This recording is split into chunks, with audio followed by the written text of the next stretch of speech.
Welcome to the virtual race brief for the Beacons Way 105km and 100-mile event. My name is Wayne Drinkwater. I'm the Event Director at GB Ultras, and today we're just going to cover some of the key points that you may need to know for the event itself. The start venue for the 100-mile Beacons Way is at Abergavenny Castle, a fantastic venue. Please be mindful and respectful of local residents as you approach on race day morning, as it's an early start. Event parking is available at Castle Street Car Park or one of the other long stay car parks locally. These are pay and display. Race registration is available on a Friday prior to the event from 5:30pm up until 9pm, or alternatively on race day morning from 4:15am up until 5:30am. The race starts at 6am sharp, subject to traffic marshal clearance on initial road crossings. For the 100km race, the start venue is at Llangader New Village Hall. Event parking for the 100km is chargeable online or on arrival. To mitigate local community congestion, there is a dedicated event parking on a field approximately 50 metres away from the start venue. You can park your car here for the duration of the event. Please do not park on roads nor block access, and on request of the local community, please do not park on the community car park. Please use the field. For the 100km race registration, you can collect your bib number and your GB race tracker anytime from 10am until 11:30am in the morning. The start time for the race is 12pm sharp, subject to traffic marshal confirmation. If you have pre-ordered one of the GB Ultras technical t-shirts for the event, you can pick that up at race registration along with having a look at the other merchandise that we have available. When you collect your GB race tracker at race registration on the Saturday morning of the event, it is already switched on, so all you have to do is securely fasten it to the pack. There is a Velcro fastener on the rear of the tracker, which allows you to securely fasten the tracker to your shoulder, strap, or the back of your pack. Please note that tracking is updated at 2-minute intervals, providing there is GPS signal. Signal is sometimes limited or unavailable in some areas of the Brecon Beacons National Park, so please advise family and friends that trackers will flash with an exclamation mark where there is no signal. Please ensure that you hand your tracker back to the event team at the finish line of the event. Alternatively, if you decide not to continue during the race, please ensure that you hand your tracker back to the event team at a checkpoint. The GPX is available to download off the GB Ultras website for the event. The race follows the Beacons Way National Trail, which is the official trail of the Brecon Beacons National Park. No further race markers will be added to the race route. The GPX is a guide only, and due to the size of the file, when added to your watch or GPS device, it sometimes optimizes the file and drops points from the original GPX, so may not be as accurate. Therefore, it's a requirement of the race traversing the Brecon Beacons National Park for mountain craft and navigation skills should you need it. Throughout the race, please follow the countryside code. Respect the trail and other users of the route. They've got as much right to be on the trail as you do. Close the gates, ensuring that working farms, livestock can't leave into other fields. 100-mile runners can utilise the drop bag facility to transport a change of kits and supplies to 2 points during the race, and also an additional drop bag which will head to the finish line venue. This drop bag should be handed in at race registration at Abergavenny Castle. Be labelled, labels are provided at Race HQ, and should be small to medium in size, i.e. not a suitcase. They will be transported to dedicated checkpoints, that being Checkpoint 4 at Bulsh Village Hall and Checkpoint 9 at Landesant.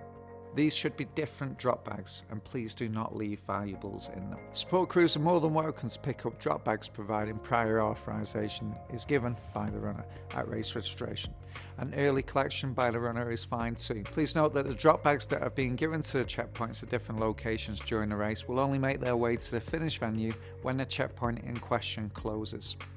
100km runners can utilise a drop bag facility to transport a change of kit to the finish venue.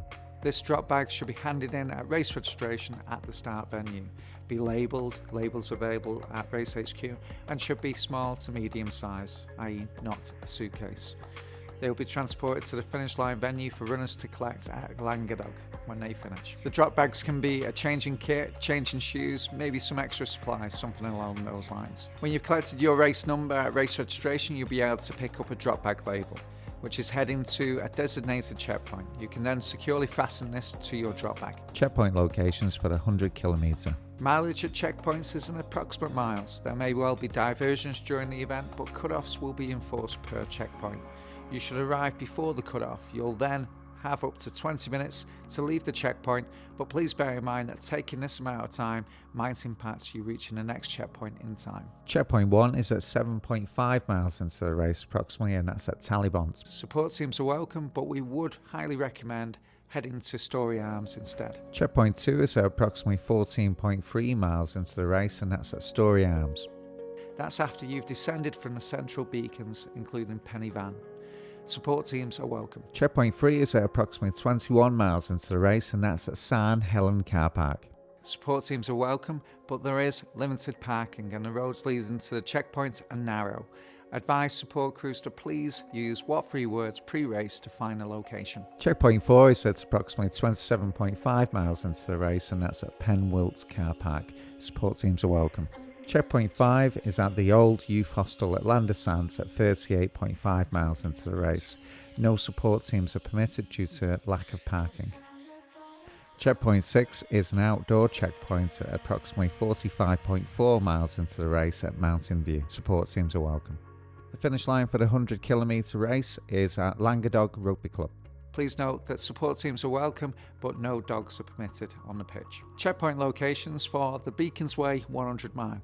Checkpoint 1 is at 7 miles, and that's on the outside of the Skirrid Mountain Inn. Support teams are welcome, but it is early in the morning, so please be mindful of local residents. Checkpoint 2 is at approximately 13.7 miles into the race, and that's at Lanfany Treats campsite. Support teams are welcome, but please advise them to use the Brecon Beacons National Park car park beside Lanfany Abbey. Checkpoint 3 is at 26 miles, which is at Crickhowell Village Hall. Please note that no support crews are permitted at this particular checkpoint due to limitations in parking and the size of the hall. Advise support crews to park in the locality and provide support away from the checkpoint. Checkpoint 4 is at approximately 37 miles into the race, and that's at Bulsh Village Hall. Support teams are welcome, and this is your first drop bag for the 100 mile race. Checkpoint 5 is at approximately 46 miles into the race, and that's at Talybont. Please note that this is an outdoor checkpoint, but essential prior to heading onto the central beacons. Support crews are welcome. Checkpoint 6 is at 52 miles, and that's at Story Arms, just after you've descended from the central fans. Support crews are welcome here. Checkpoint 7 is at 59 miles, and that's at San Helen Car Park. Support crews are welcome, but please note that there is limited parking here. Checkpoint 8 is at approximately 66 miles into the race, and that's at Penwilt Car Park. Support crews are welcome, but please be respectful to local residents, especially if it's in the evening or night time. Checkpoint 9 is at the old youth hostel in Landersand, and that is at approximately 77 miles into the race. No support teams are permitted due to lack of parking, and this is drop bag number 2 for the 100 mile race. Checkpoint 10 is at approximately 84 miles into the race, and that is at Mountain View. Support crews are welcome, and it is another outdoor checkpoint. The finish line for the 100 mile race is at Languedoc Rugby Club. Your final drop bag will be waiting for you there. Support crews are welcome, but no dogs are permitted. Changing facilities and showers are available too. Each of the checkpoint locations will have a range of food to choose from, as well as hydration. Please bear in mind that each of the indoor checkpoints will also have hot food and drink available too. To be awarded a medal or buckle at the finish line, you need to complete the race within the cut-off time in line with the race rules. Requests to receive a medal or buckle for completing part of the race distance or outside of the finish line cut-off will not be awarded. If there are any diversions in the lead up to the race, we will let participants know via email and issue a new GPX for the race. The diversions sometimes are essential works deemed necessary by the local authority or the landowner. It is out of our hands, but we will ensure that a diversion is suitably marked if needed. Rules on pacers. A pacer is somebody who you have arranged to meet on the route and will run a section with you. That is not permitted on a 105 kilometre event and only permitted from Talybont on a 100 mile event. If you decide to have somebody that runs 10 miles with you from 50 to 60 miles, that's absolutely fine. And then if you change pacer for the next 20 miles, and then it's somebody else. So you should only have one pacer at any one time, and that pacer should not be carrying any of your kit for you, any of your mandatory kit.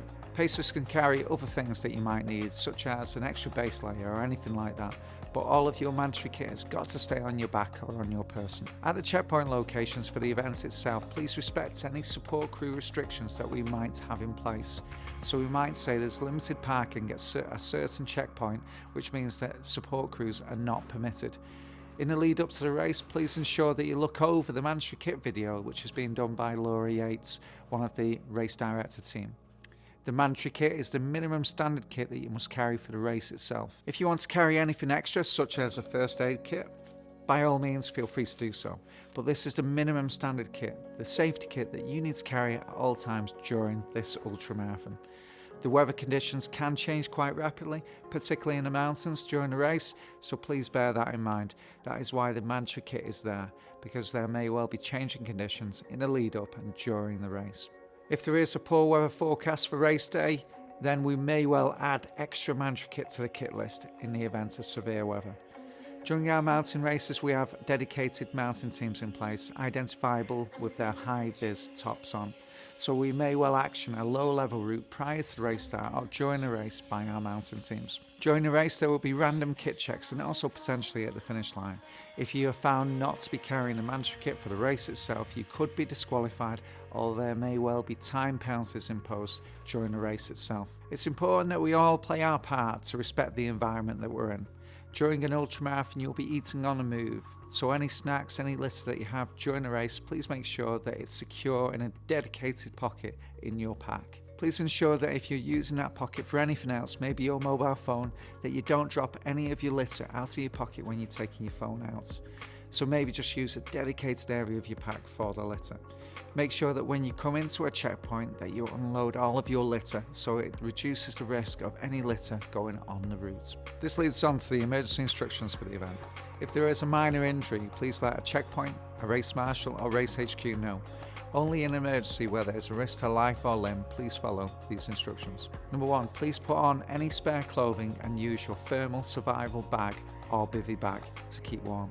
Number 2, trigger the SOS button on the front of your tracker. On the front of the tracker, just underneath the race tracker logo, there is an SOS button. Hold it down for approximately 3 seconds and that will alert Race HQ that there's an emergency. Please note this is no substitute to speaking to Race HQ on the phone. Number 3, if there is a risk to life or limb and you are at a checkpoint, please call 999 and ask for an ambulance. If there is a risk to life or limb and you're on the mountains, then please call 999 and ask for the police and mountain rescue. Number 4, inform Race HQ by calling the numbers for Race HQ that should be saved in your phone. Number 5, attract the attention of fellow participants or passers-by by using your whistle or shouting. This completes the emergency instructions for the Beacons Way Ultramarathon. Please note that we do have our own medical team and first responders in place along the route. So it is only where it's a risk to life or limb that we want you to call 999. If you have any questions in the lead up to the race, please don't hesitate to send us an email at events@gbultras.com. If it is race week, we can't guarantee a reply. This completes the virtual race brief for the Beacons Way. See you in Wales at the event.